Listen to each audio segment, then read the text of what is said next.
This is the story of the ghost of Lyndhurst in the famous mansion of one of Pittsburgh's fabled Gilded Age families, the Thaw family. The mansion was located on Beechwood Boulevard and Fifth Avenue in Pittsburgh, and there is a Lyndhurst Avenue named for it. But don't go looking for it. Like almost all of old Pittsburgh, it was razed long ago. In the case of Lyndhurst, that might be a good thing. The mansion harbored a ghastly secret and a ghost. Lyndhurst was built by railroad and steamship baron William Thaw, born in October 1818, dying in August 1889, one of the wealthiest people in America. Mr. William Thaw Sr. was an extremely generous philanthropist dedicated to the advancement of America, having developed steamship technology himself. He endowed science fellowships at Harvard and Princeton, and bestowed lavish gifts on art and education, understanding that nationalism was a successful model for America. He underwrote the building of the Allegheny Observatory, considered at the time one of the 10 best observatories in the world. He also had 10 children. Unfortunately, the Thaw family is not known in pop culture for its patriarch's good deeds, but for the murder over showgirl Evelyn Nesbit. You can hear Nesbit singing on this channel, as well as check out other Gilded Age mansions. One of William's sons, Henry K. Thaw, became internationally famous for murdering Stanford White, the most celebrated Gilded Age architect of his day, who was also a predator of underage girls. Thaw killed White in retaliation for White's alleged transgressions to Thaw's wife, the glamorous showgirl Evelyn Nesbit, before she and he were married. Thaw had traveled around Europe paying prostitutes and showgirls, and the idea of the deflowering of an American maiden incensed him. In the press, Evelyn and Henry were known as Mr. and Mrs. Shaw Jr. or Mr. and Mrs. Harry K. Shaw.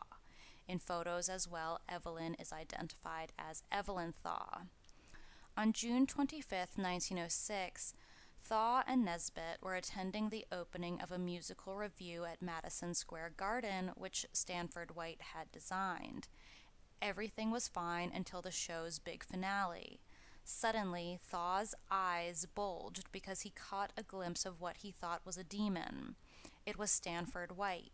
He got up, casually walked towards White, pulled out a pistol, aimed, and fired 3 shots at White's face, killing him instantly. He walked back to Evelyn, proudly announced he had just saved her life, and headed out of the theater. It was among the most shocking crimes in American history for the time. After 2 trials, Thaw was judged to be insane and was spared prison. The murder is featured in the book, film, and musical Ragtime. You can also buy Shaw's book, published in 1926, supposedly The Ramblings of a Madman, but pretty sane. All of that is well known. What wasn't well known was that, before Thaw's heinous act, the Thaws had been tormented by a ghost for several years. It deprived him the ability to sleep. But was this due to the ghost or Thaw's drug addiction? Various sources document Thaw's drug addiction, which became habitual after his expulsion from Harvard in 1894, and was perhaps triggered by the death of his father, who had been limiting his monthly expenditures. Thaw reportedly injected himself with cocaine and morphine, occasionally mixing the 2 drugs into one injection known as a speedball. He was also known to use laudanum, and on at least one occasion he drank a full bottle in a single swallow. Thaw's drug addiction was verified by his wife, Evelyn Nesbit, but she proved herself not to be the most reliable resource and was frequently interfered with by her mother. In her own words, she said, "One day I found a little silver box, oblong in shape, about 2½ inches in length, containing a hypodermic syringe. I asked Thaw what it was for, and he stated to me that he had been ill and had to make some excuse. He said he had been compelled to take cocaine. In 1902, William Thaw Sr. was dead by then. A beautiful female relative of Thaw's widow, Mrs. Mary Thaw, had come to visit her from her home in Kentucky. For reasons lost to history, the woman took her own life in a large bathroom of the mansion by hanging herself with a Turkish towel. Why? Did she know something about the Thaw family? Did she find Thaw's drug stash and take some? Mrs. Thaw pressed her minister, the pastor of the Third Presbyterian Church, into service to accompany the woman's body back to her home in Kentucky and preach a funeral sermon. Mrs. Thaw gave the pastor a gift of $3,000, more than $75,000 today, a pretty nice payday for just a sermon. The dead woman also seems to be a relative of the pastor, and so he was more intimately connected to the death. But the Thaw family kept the tragedy out of the papers for almost 5 years. Even today, searching Mrs. Shaw reveals photos of Mary Sibbett Copley, so proper she was about her first and maiden name in the press. From the time of the suicide, the dead woman's specter stalked the halls of Lyndhurst nightly and terrorized the Thaws. Thaw Jr. wouldn't sleep in the mansion without a light on in his room. This was a man who had climbed the mountains of Europe and traversed the European continent alone, which he wrote about in his book The Traitor, published in 1926. Thaw urged his mother to sell the mansion. In the murder trial for killing White, his mother testified to his restlessness, a restlessness traced to the ghost or Thaw's drugs. Finally, in the spring of 1907, Mrs. Thaw felt she had to make a statement. She went public with the story of the tragedy and the ghost, and she announced, "I will never enter Lyndhurst again." The story of the woman's death was confirmed by the county's ex-coroner, but Mrs. Thaw's minister refused to speak about it, perhaps due to the family connection. Let's read about it from papers of the time. The restlessness of Harry K. Thaw during his visits home and the absolute refusal of his mother, Mrs. William Thaw, to occupy their Pittsburgh mansion, Lyndhurst, was explained yesterday when, after 5 years of suppression, the ghastly secret became known. A beautiful Kentucky woman, wife of a Presbyterian minister and a relative of Mrs. Thaw, hung herself in one of the rooms at Lyndhurst, and the superstitious members of the Thaw family to this day refuse to occupy the house. The Thaws, it would now appear, simply waved their magic wand, and not a word of the tragedy was allowed to creep out. Harry Thaw has been urging his mother to sell the haunted house and would not sleep there without a light on in his room. The name of the woman will not be made public if there is any influence left with the Thaws. This appeared in the Marion Daily Mirror of Ohio in April 1907. A few days later, Mrs. Thaw released a statement via the Associated Press. In the 18 years during which I occupied Lyndhurst, it's safe to say that the number of ministers and their families for whom it was a stopping place reached many scores.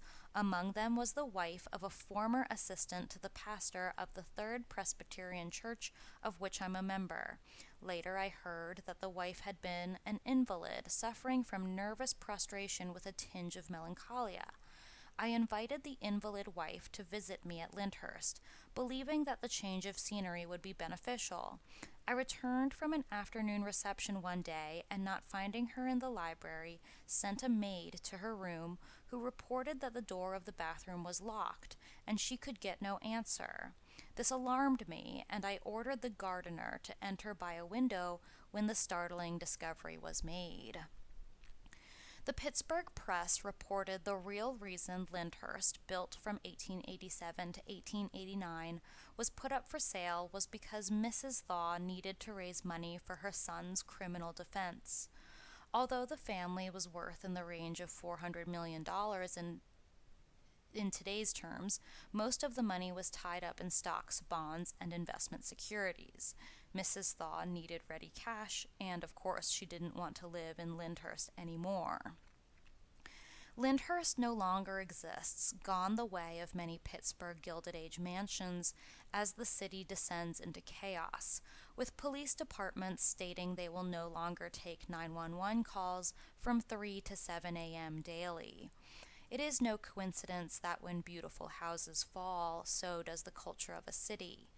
But Lyndhurst's carriage house remains and was sold for $1.45 million in 2013. Thaw and Nesbitt divorced in 1913. Thaw was released from confinement in 1924, where he was placed after being diagnosed with insanity. He spent the remainder of his life traveling and died in Miami Beach, Florida in 1947. He left only 1% of his fortune to Nesbitt, despite her insistence she bore him a son.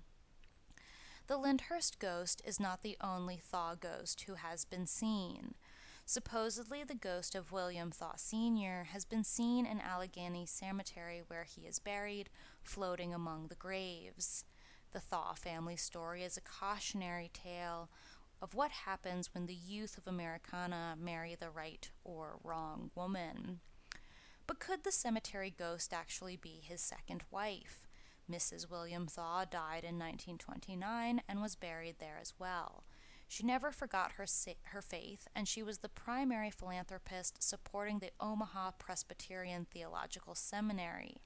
After her initial contribution of the Cozzens Hotel in downtown Omaha in 1902, she made regular donations, practically underwriting the institution.